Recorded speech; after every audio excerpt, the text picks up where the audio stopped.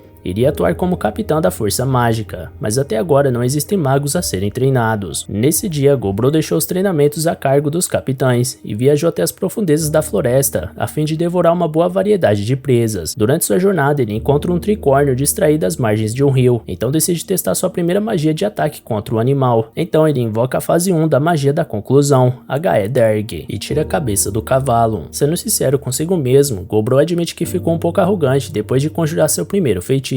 Porém, outros desafios ainda iriam surgir conforme ele avançava para o norte da floresta até o final da tarde. De repente, ele vê um enorme rastro de sangue e na hora se lembra de antigos ensinamentos do velho Gobiji, que sempre insistiu para que ninguém tivesse a péssima ideia de explorar a floresta do norte, porque lá no fundo existe uma enorme criatura escarlate chamada de Urso Vermelho. Seguindo os rastros, Gobro percebe que nem a poderosa escama do tricórnio foi capaz de salvar ele dessa fera, até que a própria surge na frente do Goblin, com seus passos pesados e sua aparência assustadora, além de um rosnado capaz de congelar a alma do maior Hobgoblin. Qualquer indivíduo com noção de perigo teria fugido, mas o Gobro decidiu pensar num plano para abater essa coisa gigante, porque não conseguiu resistir à possibilidade de conseguir alguma habilidade surreal desse monstro magnífico. Portanto, mais uma vez ele invoca a lança Gaederg, pronto para usar de tudo que tem em mãos para derrotar o Urso Vermelho. Enquanto isso, de volta à aldeia, Gobimi se mostra preocupada com o fato do Gobro ainda não ter voltado, então Goboe decide perguntar por ele dentro da caverna. Lá dentro, nenhum dos goblins residentes fazia ideia de onde o chefe estaria, mas Gobimi agradece o empenho da amiga do mesmo jeito. Quanto ao líder da aldeia, sua lança mágica conseguiu arrancar fora um dos membros do urso, que colocou o braço na frente do corpo para impedir sua morte. Ainda assim, só a pata esquerda daquele monstro já era capaz de causar um estrago fatal, e Gobro acredita que nem mesmo a armadura de escamas refinada que pegou do tricórnio pode ajudar de alguma forma. Nesse caso, Gobro tenta rachar o crânio do inimigo com seu machado, porém ele é mais resistente do que o Goblin pensava. Sem sucesso, Gobro despeja uma grande quantidade de teia para imobilizar o urso, porém a força dele é tão enorme que suas amarras não controlaram ele. Nesse instante, o urso surpreende Gobro ao cuspir uma bola de fogo gigantesca que incendeia toda a floresta ao redor. No meio do caos, o urso começa a ir embora por pensar que devastou seu inimigo, porém o Goblin estava se curando atrás de uma árvore para não ser visto. Gobro nunca tinha visto um urso fazer isso, mas agora tem que arcar com sua decisão de caçar essa presa monstruosa, mesmo sabendo que tem muito a perder nesse processo. Sendo assim, o chefe da tribo se imbui de algum feitiço de defesa e parte para cima do Urso Vermelho, provocando outra bola de fogo do animal para cima dele. Porém, dessa vez Gobro estava preparado para o impacto, e protegido por um escudo mágico, ele se aproxima da fera até conseguir enfiar sua espada na garganta dela. Mesmo assim, o animal foi capaz de agarrar o Goblin e arremessar ele longe,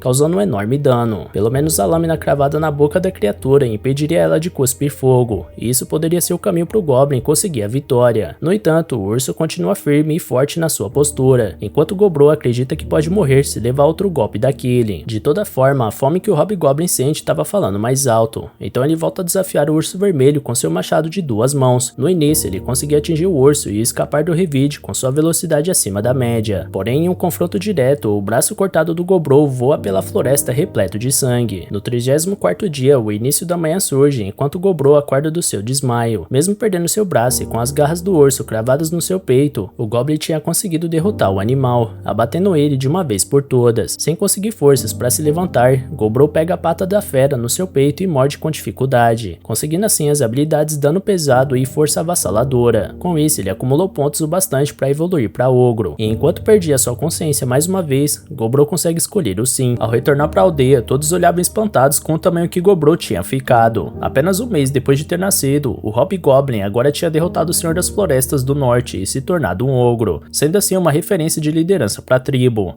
E algumas fêmeas ficaram até mais atiradas diante dessa liderança toda. Ao buscar algo mais decente para vestir, ele encontra as humanas no caminho e leva um tempo para convencer elas de que ainda era o Gobro. Fora isso, a Gobimi cismava em ficar beliscando a perna do ogro por algum motivo. Mais tarde, ele entrega seus equipamentos para a ferreira humana, que promete dar um jeito no machado, além de ter feito uma faca com a pedra espiritual. Por isso, o líder agradece a ferreira, mostrando seu carinho por ela. Ao mesmo tempo, agora a Ruiva tinha se juntado a Goblin na cisna de beliscar o chefe. Já as gêmeas foram colocadas para um trabalho, porém acham que é muito pesado para só elas duas. Por isso, o Gobro concede 3 Goblins fêmeas do esquadrão de logística. Com a participação das humanas nos processos da aldeia, Gobro acha fantástico que inimigas mortais dos Goblins tenham se adaptado tão bem. Por achar que dariam boas esposas, o líder questiona se as duas gêmeas não gostariam de se casarem com ele, mas parece que Gobimi e a Ruiva não gostaram muito da ideia. Quanto à alquimista, ela voltou a fazer poções, e Gobro descobre que ela produziu um veneno para defesa própria, mas depois de conhecer Goblins bondosos como Gobro, ela desistiu de misturar esse veneno na comida dele. Ainda assim, a alquimista comenta que o ogro se desenvolveu tanto que talvez nem esse líquido mortal seria capaz de derrubar ele. Então o ogro levanta a garota e mostra que ainda está em fase de crescimento, causando um típico sorriso da bela intelectual que agrada o chefe. De novo, a dupla infernal mostra que está cada vez menos feliz com essa galinhagem, mas no final Gobro consegue acalmar as feras e botar todas as garotas nos eixos. Logo no 36º dia da sua vida, o líder da aldeia decidiu não participar mais dos treinos de combate, porque até socos leves dele quase mataram os goblins normais, e até a armadura do Gobikit quase quebrou nessa brincadeira. Enquanto curava uma das vítimas, Gobikit avisa que vai sair para caçar de uma forma estranha, parecendo abalado com algo. Naquele dia na aldeia, Gobimi e Robisato foram caçar juntas. Gobue cava em busca de pedras espirituais, e a Ruiva focava em seus treinos de combate. Já Gobro conversava com a maga Robisei sobre seu braço esquerdo devorado que o líder conseguiu adaptar após comer um slime, até que ele entra no assunto do Gobikit, e a maga comenta que isso depende do quanto ele se esforçar. Porém, Gobro nota que a Goblin estava com um livro que ele estava terminando de ler, portanto esquece completamente do assunto do amigo e fica pedindo seu livro de volta, enquanto Gobiji observa a cena hilária. Segundo Gobro, foi seu dia mais relaxante em muito tempo. No 37º dia, todos almoçavam tranquilamente depois do treino da manhã, até que Roboe chega com uma carbúnculo ensanguentada, então o ogro se apressa para prestar os primeiros socorros. Roboe explica que estava cavando na parede, até que a carbúnculo caiu. Como ela perdeu muito sangue, é preciso pegar um reagente formador de sangue com a alquimista. Algum tempo depois, a pequena ferida acorda, e depois de escutar o que aconteceu, ela se apresenta como Returner e agradece pelo tratamento que recebeu, mesmo sendo uma estranha. Afinal, ela estava sendo perseguida por humanos que estavam de olho na valiosa pedra mágica da sua testa. Por isso, Returner implora para que Gobro e seus goblins expulsem esses aventureiros da floresta, porque ela corre sério perigo. Enquanto escuta a súplica, Gobro percebe que essa é uma carbúnculo artificial criada pelo lendário mago Velvet para guardar o tesouro secreto do seu mestre. Ao ser atacada pelos humanos, seu núcleo que mantém ela viva foi danificado, então resta pouco tempo de vida para ela. Provavelmente, esse tesouro secreto contém vários itens da classe lendária que Velvet acumulou durante sua vida. Return comenta que seu mestre odiava os humanos, por isso ela prefere entregar o tesouro aos goblins antes que os homens roubem. Sendo assim, o chefe convoca todos para anunciar que hoje vão todos juntos para a sala do tesouro secreto de um mago místico milenar. Então Gobro pede a faca da pedra espiritual que a ferreira fez, por mais que pretenda intimidar os humanos e tentar expulsar todos sem violência. No entanto, caso a abordagem pacífica falhe, ele vai ter como se defender através da força bruta. Depois de lidar com os inimigos, todos os goblins vão passar pelo buraco que a Gobue cavou sem querer em direção ao tesouro de Velvet. Ao se aproximar do objetivo, Gobro mandou todos se esconderem para ele lidar sozinho com os invasores. Em pouco tempo, os humanos estavam atrás do protagonista, reparando que ali existem também espécies estranhas de ogro. Gobro reflete que não é uma variante, mas sim uma espécie rara. De toda forma, os homens precisam abrir caminho para completarem sua missão, porém o primeiro que ataca pensa que sua invisibilidade iria enganar o oponente. Ao fazer os inimigos testemunharem seu poder, o ogro anuncia que eles estão dentro da casa de alguém, e depois de terem matado quem viram pelo caminho, não existe mais salvação para esse crime. Os criminosos ficam assustados com aquele ogro falando na língua deles, e atacam antes que Gobro pudesse oferecer um recuo pacífico. Ele até tenta essa proposta em alguns momentos, mas os adversários estão determinados a vencer essa batalha na violência. Os três da retaguarda estão com itens mágicos de alta qualidade, mas ainda assim, eles parecem que não sabem o que estão fazendo, e Gobro acha que eles se encheram de equipamento bom mesmo sem saberem usar direito. Essa inexperiência faz todos repetirem seus ataques e se tornarem previsíveis, até que o mago consegue lançar uma magia nível 3 no rosto do líder dos goblins. Entretanto, ao invés de levar a vitória aos humanos, essa magia provocou a fúria do ogro, por isso ele invoca um pequeno terremoto para desestabilizar os oponentes e deixar eles vulneráveis. Feito isso, os outros goblins emboscam os homens e Gobro promete fazer eles se arrependerem por não terem escutado. Então, depois de roubar e dividir seus pertences, a tribo devora todos os humanos. A refeição concedeu ao líder habilidades de ocupação que variavam entre as classes de Templário e Arquimago, e ainda por cima os itens dos criminosos eram muito valiosos, como uma mochila mágica que carrega 200 itens e um anel que esconde as informações do usuário. Ao comer os itens, Gobro absorve essas capacidades e agora é capaz de armazenar 1.200 itens num baú mágico. Após cumprir sua parte do acordo, a aldeia Goblin é guiada até a sala do tesouro que fica nos fundos. Ao lado do falecido Velvet, Return agradece pela ajuda da tribo e garante que seu mestre está igualmente feliz. Segundo a Corbúnculo, ele era extremamente talentoso para lidar com os espíritos da natureza, e por isso os goblins vão poder extrair várias pedras espirituais no tesouro. Depois disso, o pequeno ser agradece pela última vez e se despede, antes de desaparecer para sempre na mão do Gobro e deixar sua pedra espiritual com ele. Ao comer a pedra, ele aprendeu a habilidade regra de ouro. Por último, o grupo faz uma oração silenciosa pela Carbúnculo e depois faz a limpa na sala do tesouro, jogando tudo no baú mágico. No entanto, antes de sair, Gobro interpreta como desonroso deixar Velvet ali, portanto decide cremar ele. Ao fazer isso, uma manopla dropa do corpo do mago, e assim que o chefe da tribo coloca ela no braço esquerdo devorado, ela solta vários tentáculos de metal que se agarram ao corpo do ogro até se tornar uma só com ele. Com esse item lendário equipado, ele consegue a habilidade de evolução própria e mais 3 além dessa. Ainda por cima, o braço pode ser girado e transformado como ele quiser, além de produzir venenos e cabos metálicos. Com isso, após cumprir a missão da Returner, os goblins aproveitam a bebida que tinha entre os espólios e fazem um banquete de celebração pelo sucesso do objetivo. No 38º dia, Gobro avaliou os itens ganhos com a ferreira, e de fato tinha muitos lendários e mágicos. No 39º, ele distribuiu os itens mágicos para os atuais 15 hobgoblins. O próprio Gobro pegou a lança longa escarlate, Galseug Bey, e a pulseira mágica Aegirzar. Itens lendários desse tipo são responsáveis por causar guerras entre nações, por isso a sociedade Goblin tinha alcançado outro patamar. Mais tarde, todos subiam seus níveis enquanto buscavam ingredientes para o cozido de urso, até que as gêmeas preparam a deliciosa refeição. Porém, Gobro estava preocupado com o que fazer com a ruiva, já que ela ainda não estava pronta para lutar. No 40º dia, um novo líder será escolhido entre os hobgoblins através de uma competição, e a força deles fez o líder montar uma equipe mercenária. No dia seguinte, o chefe saiu cedo para rastrear presas desconhecidas, como uma aranha dourada que tinha uma couraça aparentemente valiosa. Ao comer ela, ele aprendeu a invocar fios dourados, além de imitar a couraça do aracnídeo. Em seguida, um veado vermelho de chifre com quartzo chamou a atenção do ogro, e logo virou refeição também. Depois, ele vagou pela floresta até se deparar com uma árvore magnífica, onde viviam as lendárias dríades, famosas por seduzir machos de espécies inteligentes para depois devorar eles. Segundo Gobiji, todas as dríades, sem exceção, são mulheres muito atraentes pro charme jamais falhar, e seu plano é ser seduzido por uma quando estiver na beira de bater as botas. Logo, uma dessas criaturas estava encantada com a barriga trincada do ogro que emanava poder e força, e por isso ela chama ele para lavar sua tanga de folhas nesse tanquinho de pele acinzentada. Mesmo com a barraca armada, Gobro resistia firmemente aos poderes seduzentes daquela criatura abandonada por Deus, mas para garantir que não ia virar churrasquinho de ogro, ele estreia sua habilidade libido, para fazer a dríade de marmita ao sentir seu enorme poder durante 5 horas seguidas de relógio parado, e assim ele adquiriu a habilidade felicitação. Após o ato mitológico, os dois se despedem com um clima de até logo. Então Gobro segue sua jornada até descobrir um lago com cachoeira. Então, enquanto ele lavava seu instrumento do amor, homens lagartos cercaram o ogro, mas logo todos viraram comida sem maiores problemas. Na sequência, ele usa seu braço de prata mortal para fazer mais uma vítima e sentir que tá ficando cada vez mais poderoso. No dia 42, ele descobriu que 2 goblins tinham tudo para se tornarem magos, por isso eles foram passados para Hobsei, que ficou tão empolgada que o sorriso que ela deu arrepiou até o líder máximo da aldeia. Depois disso, estudando o encantamento, ele descobre que é uma habilidade que altera a matéria, mas ao praticar com a ferreira, a mulher parecia aborrecida com alguma coisa. No dia depois desse, Gobi-Mi também tava virando as costas pro ogro, então ele decide perguntar pro povo o que tá acontecendo, mas ninguém fazia ideia do motivo dele tá sendo rejeitado. Afinal, a ruiva também tava olhando torto pra ele, e as gêmeas chegaram a colocar veneno na comida do líder. Por último, ele resolve conversar com a alquimista, e ela revela que todas as garotas estão com ciúmes depois da saidinha do Sr. Gobro ontem de manhã. Não que alguém tenha caguetado, mas é que a Dona Dríade deixou uns chupões no pescoço do ogro, dando na cara que a caça na floresta rendeu. De toda forma, a alquimista diz entender como as garotas se sentem, e logo dá um beijo no rosto do chefe pra deixar claro que ela não é Dríade, mas pode devorar o ogro quando ele quiser. Atrás dos dois, Gobi-Mi exala seu ódio e promete nunca perdoar o Gobro por essa traição, mas logo em seguida ela volta atrás e pede pra entrar na roda, enquanto que as outras garotas decidem que não querem ficar pra trás. Diante disso, Gobro reflete seriamente acerca da proposta, e logo em seguida ele aprende as habilidades jato de fluido e estocada múltipla. No dia 44, a habilidade de percepção de Gobro é ativada diante da chegada de seres desconhecidos na aldeia. Assim que eles alcançam a entrada, o líder sai para receber os forasteiros. Mesmo diante da casa dos monstros, um elfo arrogante questiona como um mero goblin pode deixar um nobre como ele aguardando, e logo conta que os humanos estão de olho no tesouro secreto dos elfos e por isso vão atacar em breve. Então eles querem a ajuda dos goblins em troca de uma recompensa justa. A oferta era de comida para alimentar a aldeia por meses, coisa que Gobiji acha irrecusável, porém o chefe dos monstros recusa, porque exige respeito dos forasteiros em sua própria casa, diante da arrogância do líder élfico. Os elfos enxergam os goblins como bárbaros, o que faz o líder deles querer sacar a espada para ensinar uma lição ao ser inferior, mas uma pequena demonstração de poder do ogro faz o elfo cair de joelhos, e com o líder dessa raça subjugado, Gobro exige que os arqueiros de tocaia dos elfos abaixem os arcos. Por fim, o goblin se recusa a ajudar por simplesmente não estar afim, mas afirma que como residente da floresta, caso humanos invadam e causem estragos, ele lutará com prazer. Então, ao bater sua Galsilgbei no chão, lanças vermelhas emergem do solo e colocam todos os elfos em risco, e essa foi a gota d'água para eles baterem em retirada apavorados com o poder do ogro. No dia seguinte, Gobro caçou cerca de 20 slimes cinzas nas profundezas da floresta, e ao ingerir esses seres, ele ganhou as habilidades tolerância a ataque físico, criador de dublê próprio e reconstrução por reposição de fluidos. Então, colocando um pouco do seu sangue em uma rocha, surge um dublê formado através da substância, e com ele Gobro poderia compartilhar sua visão, enxergando através dos olhos da pequena cópia. No dia 46, a aldeia criou vestidos para a festa de Gobi-Mi, usando tecido embebido com seu dublê feito de sangue, o que significa que eles podem ser usados como rádios de emergência. Um dia depois, o dublê do Gobro avista a chegada de uma tropa de elfos intrusos, e assim que eles alcançam a entrada, Gobro solta um urro de dentro da caverna que paralisa os oponentes, para logo depois ele surgir do lado de fora e liberar teias que imobilizam todas as unidades inimigas. Logo Gobro estava interrogando o líder dos elfos dentro da árvore dos goblins, e o líder deles explica que o comportamento bárbaro do ogro manchou o orgulho dele, por isso o ogro merecia morrer. Alguns soldados elfos revelam que tentaram impedir seu líder de atacar,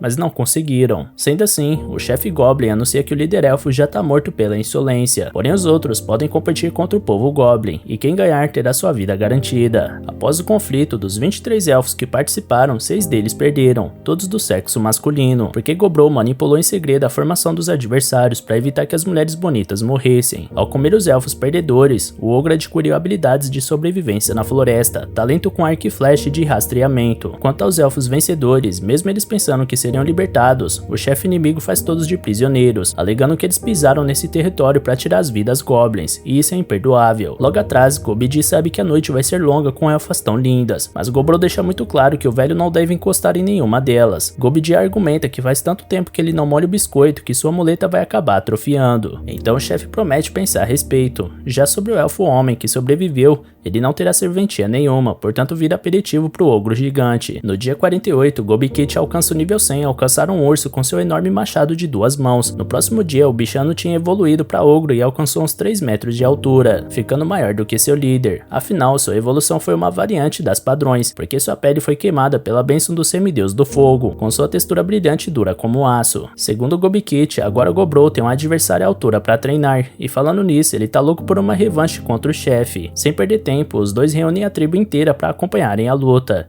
que mais uma vez volta a ficar equilibrada. Porém, mesmo que a força de Gobikit tenha se desenvolvido ao ponto de levar perigo pro Gobro, quando se trata de técnicas de luta, o líder ainda é superior, e foi isso que levou a vitória até ele. No entanto, ele teve que reconhecer que Gobikit é seu rival oficial, mesmo que permaneça invicto. Com a chegada da noite desse dia, Gobro tinha se esgotado com a luta de mais cedo, e sem saber se estava sonhando ou não, ele vê um espírito pedindo perdão por algo e recompensando Gobro com a habilidade de invocar um familiar desconhecido. Então o ogro finalmente acorda sem entender o que tinha acabado de acontecer. No dia 51, Goboe carrega seu líder para um assunto importante, então logo à frente ela mostra que mais 4 membros da aldeia se tornaram Hobgoblins. A humana alquimista tinha terminado os testes de aptidão entre todos, descobrindo que um deles tinha aptidão mágica, enquanto Gobidi tem potencial para ser clérigo. Gobidi promete curar quantos aliados for possível, antes de chamar o líder de grande irmão. Gobro não entende por que foi chamado assim, e o futuro clérigo argumenta que todos os goblins são irmãos e irmãs de nascença. Ao lado dele, Hobsei também tinha evoluído para ogre essa manhã, se tornando parte da linhagem dos Lords, como uma meia-lorde feiticeira. As marcas que ela tinha no corpo se pareciam com as do Gobro, e logo a feiticeira estava louca para testar o poder que pulsava em seu corpo. Do lado de fora da sede, ela manipulava bolas de fogo que foram arremessadas contra as árvores próximas, causando várias explosões gigantescas na floresta. Mesmo diante de tanta devastação, Gobsoi sentia que podia repetir a dose umas 20 vezes com tanto poder que possuía fluindo no seu corpo. Gobro observa que, como ela é uma meia-lorde, suas habilidades são um pouco inferiores à da espécie real, mas logo a feiticeira poderá atingir sua forma máxima com o tempo. Por conta da evolução, Hobsei é presenteada com equipamentos como recompensa, e Hobisato comemora o desenvolvimento da amiga e espera evoluir em breve para acompanhar ela. Diante de tantas evoluções, Gobro vê que sua teoria deu certo, porque essas evoluções começam após cerca de um mês de vida, dependendo das condições em que crescem, mas nem todos conseguem se dar bem mesmo com as boas condições da tribo, ficando à margem da sociedade. No dia 52, o líder e Gobikit carregavam a caça de volta para a aldeia, quando se deparam com um grupo de goblins. Ao perguntar onde eles vão a essa hora, Gobro escuta que um grupo decidiu ir embora porque que estão ficando para trás, até dos mais jovens, mesmo dando duro nos treinos, e nenhuma noite de prazer eles conseguem ter. O grupo acha que o líder vai executar todos pela debandada, mas uma vez que eles só estão carregando os equipamentos que eles próprios criaram, Gobro deseja boa sorte aos fugitivos, e como gesto de misericórdia, oferece uma faca feita de mithril para auxiliar na caça de sobrevivência. No dia depois desse, Gobro viu um orc carregando um homem morto pela floresta. Ao eliminar o orc, o ogro ingere o humano para adquirir a habilidade domador de monstros. À noite, a alquimista humana presenteia seu chefe com uma bebida feita com álcool, um objeto de desejo do líder há bastante tempo. No dia 54, Gobro avisa os demais que os goblins da geração dos seus pais deixaram a aldeia, e caso mais alguém queira partir, é só levantar a mão que não será impedido de ir, e ainda receberá um presente de despedida. No entanto, ninguém se dispôs a abandonar a aldeia, então Gobro propôs um brinde com sua nova bebida feita à base de álcool, popularmente conhecida como pinga. Um dia após isso, a tribo parecia tranquila, então o líder tirou um tempo e produziu brincos com seu sangue, que mais tarde serviriam como transmissores. No dia 56, os transmissores tinham sido distribuídos para toda a aldeia, permitindo a comunicação à distância entre os membros dessa sociedade. Depois desse dia, Goboe começa a mostrar um avanço esplêndido na caça, e ao notar que o tricórnio capturado por ela estava quase ileso, o chefe Gobro decide usar a habilidade domador de monstros que aprendeu com o homem morto para domar o animal. No dia 58, o chefe da aldeia domava familiares cada vez maiores e mais eficientes, como o urso pardo e um líder da matilha de lobos negros, que agora era o animal de estimação responsável pela proteção das mulheres humanas. Um dia depois, finalmente a Ruiva, que nunca tinha se destacado nos treinos, apesar da fé do Gobro, virou a página e agora mostrava talento nos combates. E embora Gobro tenha arranjado as lutas para ela apenas no X1, a mulher conseguiu matar 3 kobolds de uma vez só. Depois da luta, a Ruiva pede um pedaço da coxa de kobold para se alimentar, mas antes de comer, ela percebeu que agora tem uma nova ocupação. Com seus olhos ardendo no vermelho chama, ela corre atrás de um veloz cervo com chifre de quartzo e executa o animal ao alcançar ele. Diante disso, Gobro descobre que a ocupação da Ruiva é a de soldado Nor, e agora ela tem que comer monstros regularmente para não morrer, mas isso proporciona um desenvolvimento incrível como recompensa. Mais tarde, o chefe é alertado que mais um Goblin foi atacado por humanos nas redondezas, então ele percebe que a guerra entre homens e elfos já começou. No dia 60, Gobro acorda diante da sua percepção, indicando uma fuga em massa de kobolds, mas o tom escuro da sua mente não permitia identificar os perseguidores. Com isso, o líder organiza os goblins para se prepararem para a chegada dos inimigos, e ele deixa claro que os kobolds devem ser enfrentados só depois que os reais oponentes forem destruídos. Quando os kobolds passam para a segurança do lar dos goblins, guerreiros esqueletos surgem logo atrás, então Gobrou ordena que os besteiros atirem, mas as flechas são inúteis contra esse tipo de inimigo. Com o avanço da ordem, Gobikit cobra alguma nova ordem pro Gobrou, que ao se concentrar detecta algo grande atrás dos esqueletos, talvez a fonte que cria esses guerreiros mágicos. Gobikit derruba vários esqueletos à sua frente, enquanto Gobisato tá prestes a ser cercada por um grupo inimigo. Nessa hora, ao estudar os adversários, Gobrou ordena que todos larguem suas armas, porque as lâminas cortantes são inúteis contra os esqueletos, ao contrário do bom e velho punho. Logo, conforme os goblins combatiam os oponentes, o líder incentivava seus subordinados a upar o máximo que conseguiam, porque essa é uma ótima oportunidade para todos se desenvolverem. Depois de algum tempo de luta, Gobrou assume a responsabilidade de terminar com o resto dos esqueletos, então ele planeja acabar com tudo em apenas 10 segundos, portanto conta cada passo seu como um segundo a mais até o 10º. Manuseando sua lança por entre as hordas adversárias enquanto derrota os oponentes pelo caminho, ele avança até executar o líder dos guerreiros inimigos. Para sua surpresa, ele tinha finalizado a luta 3 segundos mais cedo, e ao comer um inimigo vencido, ele ganha a habilidade Criação de Morto-Vivo Inferior, além de melhorar sua armadura e absorção de magia. Após o conflito, os kobolds refugiados se curvam perante o Senhor dos Goblins e contam que acidentalmente desenterraram um tesouro do mago lendário Velvet, que os goblins tinham enterrado. Consequentemente, o guardião dos esqueletos que guardava esse tesouro despertou. Para fugir do avanço dos esqueletos, os kobolds se arriscaram fugindo para a caverna onde vive o Ogro Sombrio, também conhecido como Gobrou. Os kobolds têm noção que o Ogro executou muitos da raça deles, porém, agora eles estão vivos por causa dele. Então o Ogro mostra misericórdia e promete curar os feridos para continuar a conversa depois. Após isso, Gobrou olha em volta e percebe que cada vez mais aparecem outros bandos interessantes para se juntar a ele, seja por bem ou por mal. E galera, dá bastante like aí embaixo e comenta para incentivar a gente ainda mais a trazer continuação desse anime, beleza? Valeu galera, se cuidem!